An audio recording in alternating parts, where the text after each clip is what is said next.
Yavapai Broadcasting and the City of Cottonwood proudly present Inside Cottonwood, an inside look at the decisions and issues of the City of Cottonwood. Brought to you by Arizona Smile Designers.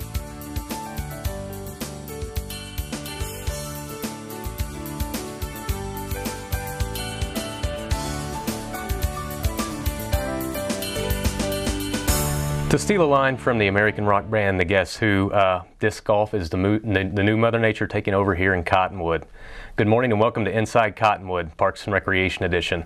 My name is Jason Little, Recreation Manager for the City of Cottonwood, and with me today I have Mike Downs, professional disc golfer, lives here in the Verde Valley. Good morning, Mike. Morning, Jason. Mike, we brought you onto the show today to talk about disc golf because we understand that you were instrumental in assisting with the course design. And the scuttlebutt has it that you're also quite the competitor. If you could start off and just give us a brief history as to how the course concept was developed.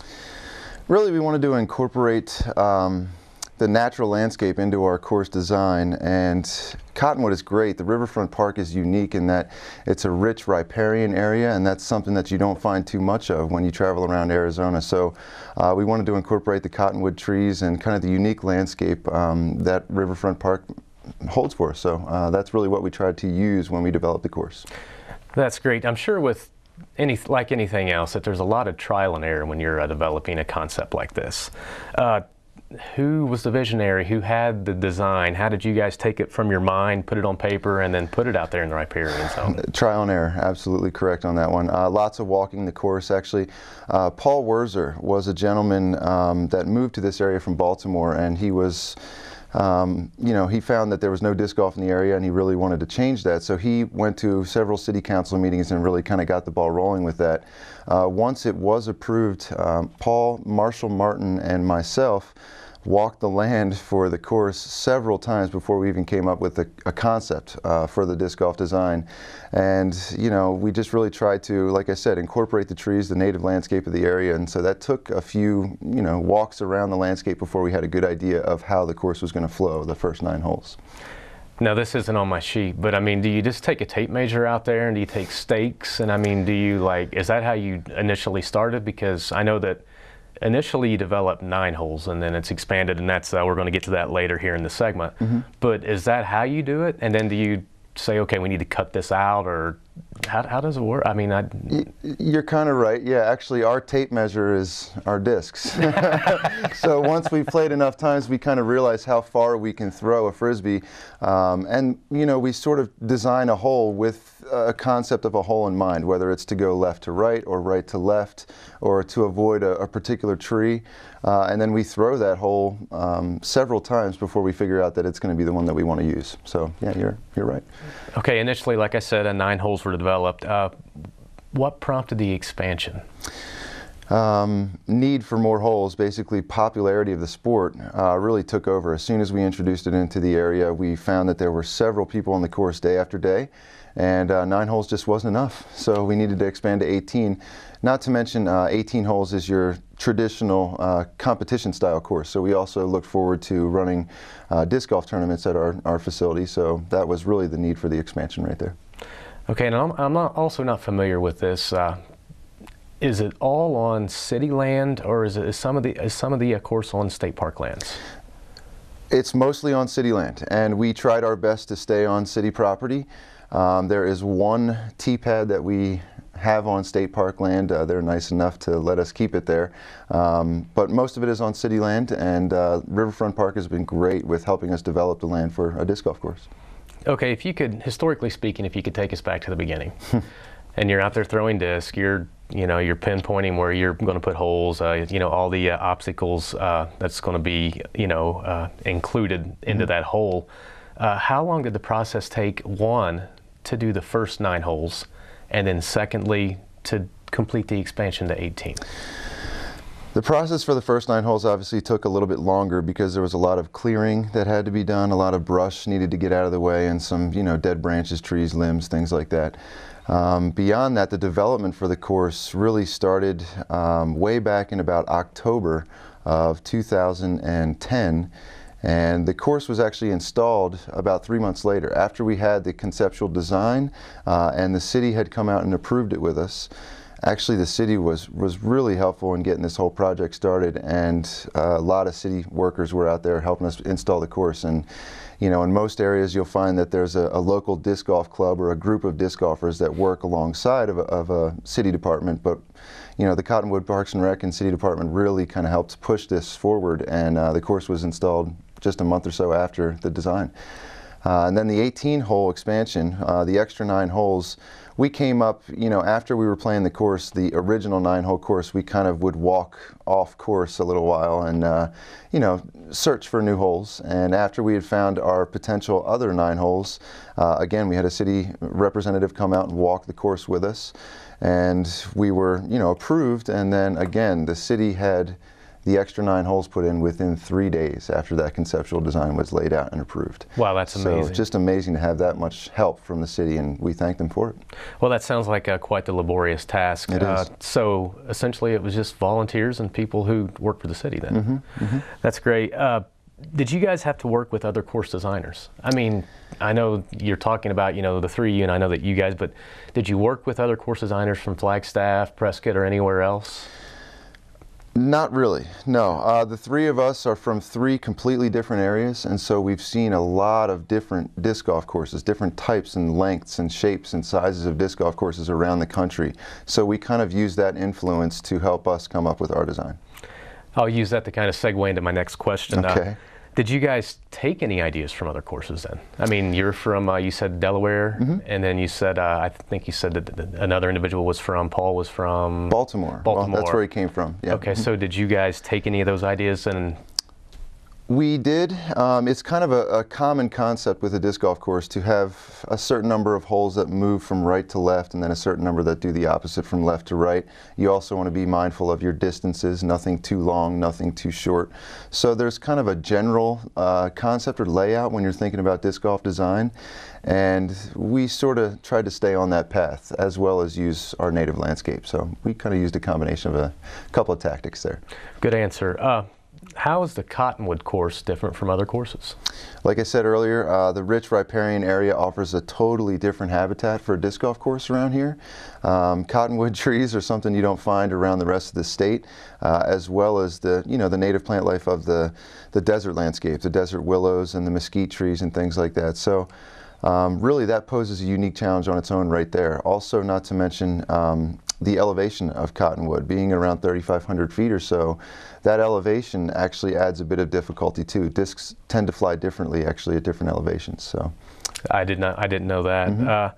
Mike, leading us into our first break, is there any contact information you can throw out to the public who's watching today who might want to come out and play? Is there a phone number or a website that they can visit to get more information on disc golf? Absolutely, yes. The PDGA, Professional Disc Golf Association, has a website up, and they have a course directory in there. They have rule books, they have competition guides, basically everything you need to get started. They also have links to several disc manufacturing companies, so you can find a place to purchase discs and baskets.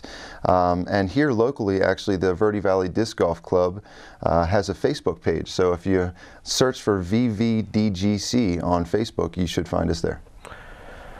All right, well, that leads us into our first break, PDGA or VVDGC. Check it out online, and we'll see you when we come back.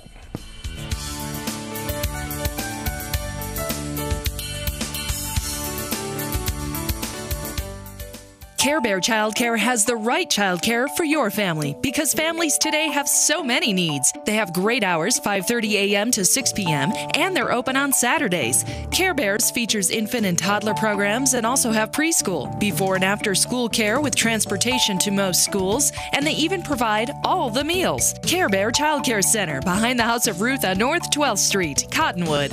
Call 634-9613. A DES contract provider. Meet the team at Arizona Smile Designers, offering complete, comprehensive, restorative, and aesthetic dentistry. Dr. Vergara and Dr. Lord specialize in dental health, implants, and cosmetic dental procedures.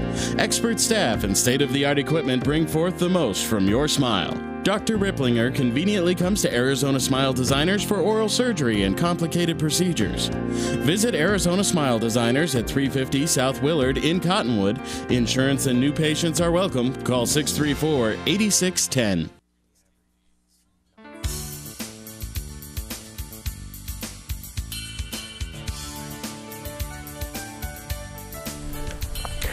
Welcome back to Inside Cottonwood Parks and Recreation Edition. My name is Jason Little, Recreation Manager, and with us today I have Mr. Mike Downs, the disc golf extraordinaire living here in the Verde Valley, and we're talking about the disc golf course down at Riverfront Park.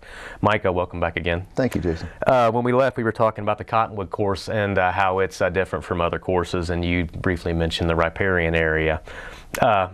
One question I had for you, and I was hoping you could expound on it, is how do seasonal changes affect play on our course? Well, the Cottonwoods provide a unique challenge. Cottonwood is actually one of the few deciduous trees you'll find in the area that actually does bloom in the springtime, and so from the winter to the spring, the course actually changes significantly. Some of the pathways, some of the alleyways that we throw down tend to shrink a little bit, and it makes it much more challenging. So the course actually gets much more difficult in the spring and the summertime than it does in the winter. So if I'm shooting a 10 over right now, I'm going to be shooting a 15 over in the summer. Is that what you're telling me? I'm not saying that. With a little practice, we can fix everything. Okay, Michael, what are the current course conditions?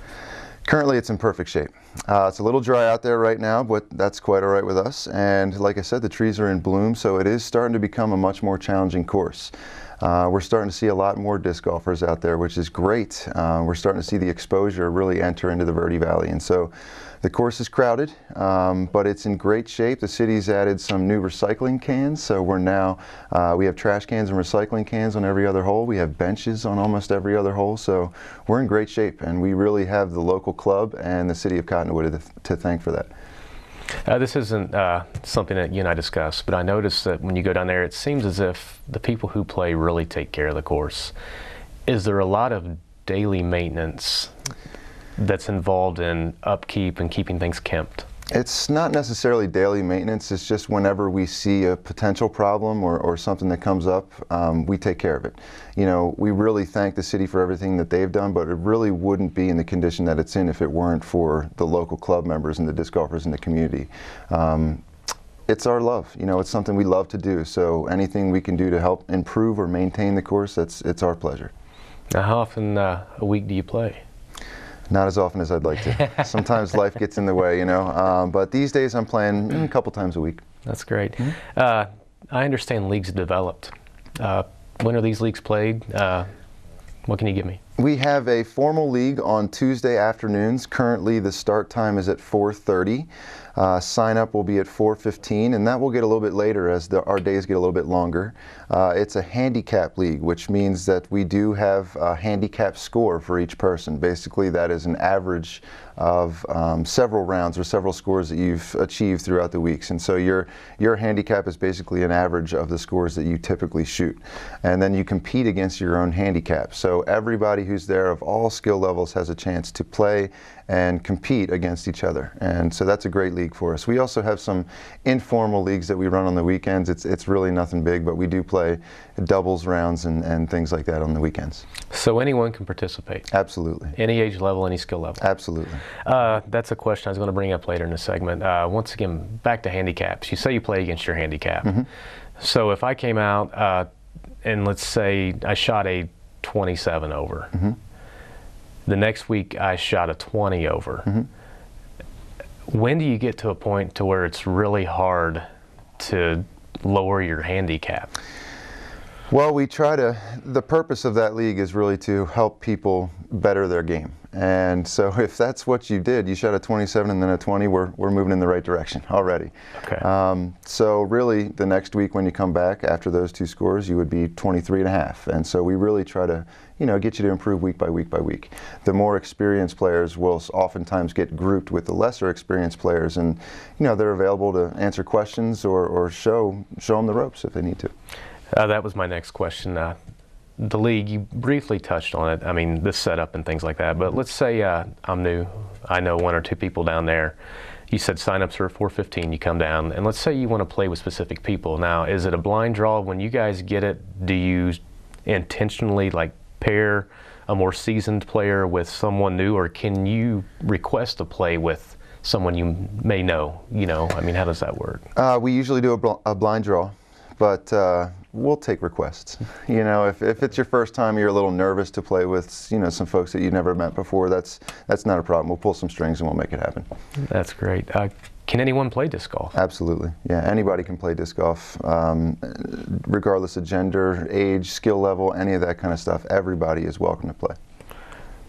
Okay, since this applies to me and probably the majority of people watching the show, what's the best piece of advice you could give someone who is beginning the sport? Be patient. It's just like golf, you know, no one's going to be good at it right away. You can't just pick up a disc and start throwing it in the basket from 300 feet away. So be patient and ask questions and learn the proper ways to throw a disc, and really just practice. Practice, just like anything else. It makes perfect. Can you give a beginner any advice on what discs are best to purchase when they start off? Because I'm sure when I'm down there, I mean, you'll see guys carrying 16, 18 Frisbees in their bag. If you're just starting off, I mean, I know that Frisbees on average run $15, you know, in that range, $15 to $25, whatever, depending on where you buy them or how many you buy. But what would you recommend someone starting with? I recommend them starting with a lighter weight Frisbee. Right off the bat, if you pick up something that's going to be very heavy and the weight is going to be distributed towards the outer edge, it's going to be a very challenging disc for you to throw. So the lighter the disc, the further it'll fly right off the bat, and that's the immediate gratification for most people, is being able to see it fly far. Other than that, I really just recommend that you try to find one that goes straight. You know, most discs are designed to go either left to right or right to left, and a lot of them are designed to go straight. So if you can find one that is meant to go straight and you can make it do that, then you're already on the right path. That's great. If you're an impulse purchaser like myself, you don't want to wait for your discs to arrive at your house, you know, ordering them online. Is there any place where you can buy them locally? There is. Actually, Big Five is newly opened and they're selling discs right now. Also, there are a few places around town. The Spirit gas station, which is just across from 10th Street in Riverfront Park, they're also selling discs. Suzy Q, the gas station on Main Street there, they're also selling discs.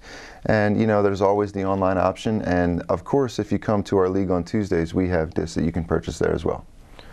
Yeah, Rich, I better get a plug or a discount the next time I stop by the gas station to buy a disc. So anyway, I wanted to briefly touch on this. We still have quite a few questions to go through, and of course time is limited. But can you give us a tutorial or a best practice on how a starter should hold a disc? I understand you brought the disc. If you could just pick one up and maybe show people on the camera. With a disc, it really depends on how you're going to throw the disc. Some people throw it backhand like this. Some people throw it forehand like this. So there are a couple of ways that you can grab the disc. Most people have a tendency to put that finger on the front, your index finger on the front side, and that really works as a guide. So that's great for putting and closer shots. When you're closer to the basket, it really will help you kind of keep that straight and level.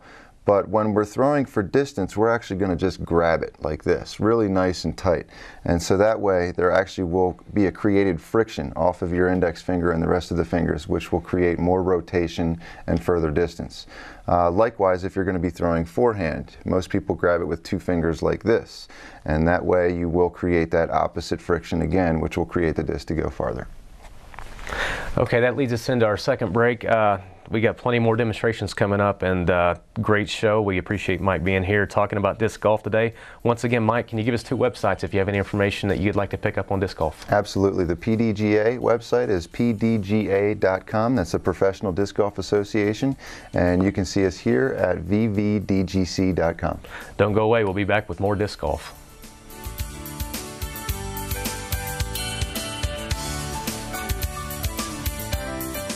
Meet the team at Arizona Smile Designers, offering complete comprehensive, restorative, and aesthetic dentistry. Dr. Vergara and Dr. Lord specialize in dental health, implants, and cosmetic dental procedures. Expert staff and state-of-the-art equipment bring forth the most from your smile. Dr. Ripplinger conveniently comes to Arizona Smile Designers for oral surgery and complicated procedures. Visit Arizona Smile Designers at 350 South Willard in Cottonwood. Insurance and new patients are welcome. Call 634-8610. Thousands of fires across the United States are caused by careless people. Hi, I'm Fire Marshal Rick Contreras with the Cottonwood Fire Department. The major threat of human-caused fires are from burning debris that get out of control or improperly extinguished or unattended campfires. Remember that fireworks have no place on our wild lands. Become part of the solution. Learn more about proper fire safety by contacting your local fire department.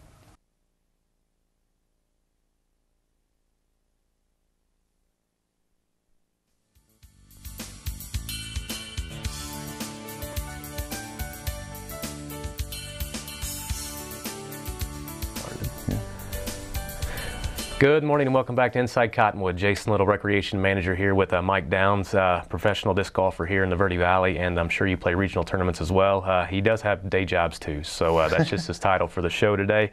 Good morning, Mike. Morning. Good to have you on the show. We're talking about disc golf, and prior to break we were talking about best practices as it pertains to how to hold a disc. Mm-hmm. As with golf, I'm sure disc golf is the same. What are some of the most important shots in disc golf?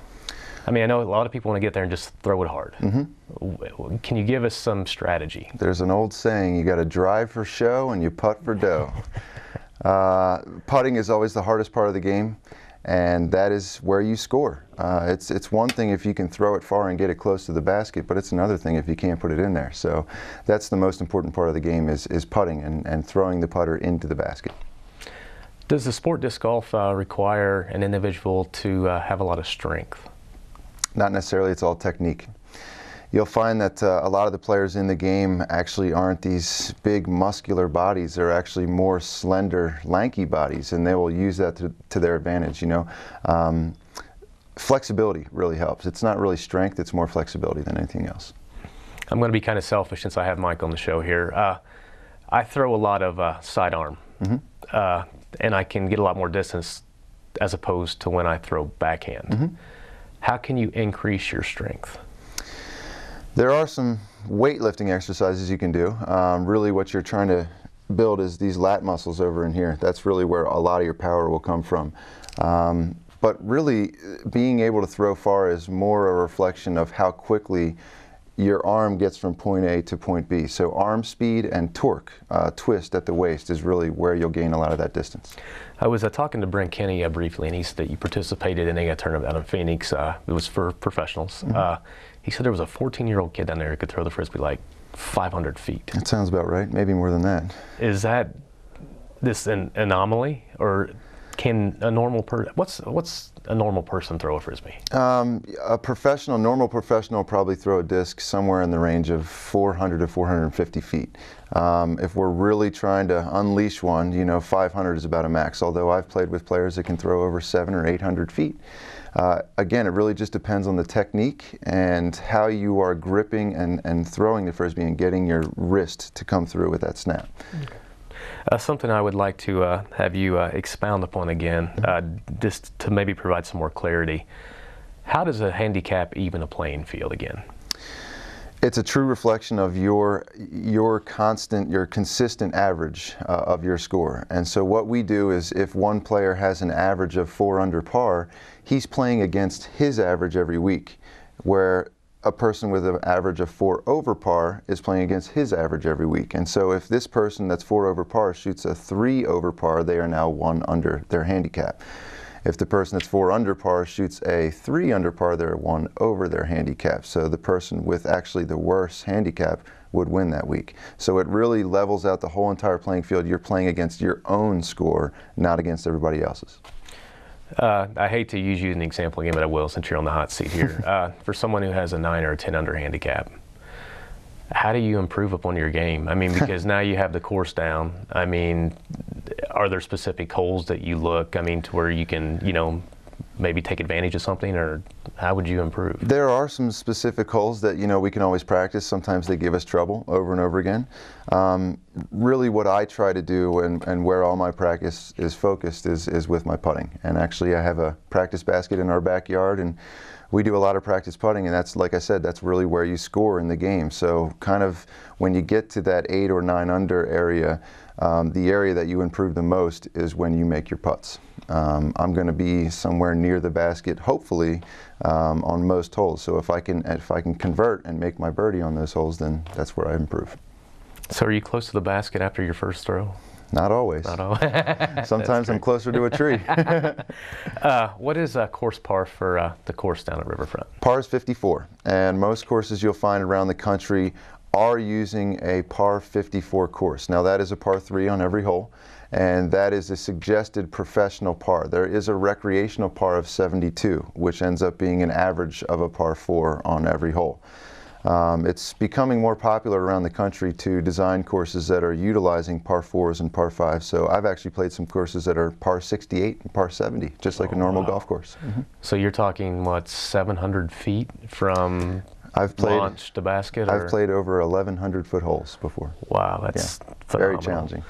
challenging. Down at Riverfront, I noticed there are multiple pin locations on each hole. How often do you guys move locations? We like to switch it up every other week or so, and we usually do that just before league on Tuesday so that the players who come to our league have a fresh set of holes to play, at least bi-monthly. And we're working on installing, potentially in the future here, some new pin placements so we can continue to change and alter the course every week. Okay, you prefaced it earlier. You talked about tournaments. Do you guys have, are you guys devising any plans to bring any regional tournaments here to the Verde Valley currently? We actually do have a PDGA sanctioned tournament, and last year was our first one. The inaugural Cottonwood Fall Classic was last year towards the end of September. Great turnout, great feedback from everybody, so we will be sure to have another one this year. So you can check on the PDGA tournament schedule, or you can check on VVDGC at Facebook and keep updated with that, because we will be putting out a date here very shortly. Are there any plans for any future expansion coming up? We hope so. Whenever there's an open piece of property, we always look at it like it's a potential disc golf course. And so, you know, if not here in Cottonwood, there are some other areas around the Verde Valley that have expressed interest. Over in Rimrock, Camp Verde. Actually, Prescott just went through the process of proposing a new disc golf course to their city council, and we've kind of been helping them along with that also. So there is potential for growth, if not immediately in Cottonwood, in the Verde Valley. How does the National Park Service and State Park Service, are they receptive of these ideas? I mean, this seems like a premier location right across the river. I mean, has there been any discussions with State Park about the potential of building one over there, or are they just not really interested? You know, it's different in different areas. When I grew up on the East Coast, you would find most disc golf courses in state parks. And that'll encourage the disc golfing community to purchase the annual pass. So there is a pretty good amount of revenue that's coming into the system. Out here in the West, in the Southwest particularly, it seems to be a bit more of the interest in the county and the city and the local parks, which is neat to be able to work with smaller and more focused organizations. Dead Horse State Park across the river does look like a premier spot, but I just really think that they really need to weigh the interest and the impact on the land before they go ahead and move it onto their property as well. We feel like we've got a pretty well-maintained area, and we keep the impact down, and it's actually something that really aesthetically helps out an otherwise, you know, unfortunate piece of land. So we're keeping our fingers crossed, and we're not limiting ourselves to local and city parks, but we'd love to get involved with some of those larger organizations. Well, Mike, for segments like these, we need to talk to Mr. Nichols about making these hour-long segments, because I could go on and on, but we only have 10 seconds. One question I had, and others will have when they go buy a disc, can you please explain to us what the 4 numbers typically are on a disc? Yes. The 4 numbers on a disc, the first one is always going to be speed. And then you're talking about turn and glide, and basically from there what that means is if it's going to, for a right-handed thrower, if it's going to turn from left to right, that's actually the unnatural way for a disc to go. So that 3rd number will tell you how much it will turn, and then towards the end, the glide is when it comes back towards the left for a right-handed backhand thrower. So it's kind of the actual motion of the disc and how fast it's going to go. Thanks for that, Mike. We appreciate you being here. Maybe we can bring you back after your next sanctioned tournament, or whenever you guys do expand or change something up. But it's been a real pleasure. And once again, if you could lead us to the end of the show, websites people could check out to get additional information. Absolutely, yeah. You can check us out at VVDGC, and that's going to be on Facebook. We'll friend you right away. And also the PDGA.com. That's the website for the Professional Disc Golf Association. Let us know what you think about the show, and thanks for tuning in today. Thank you so much.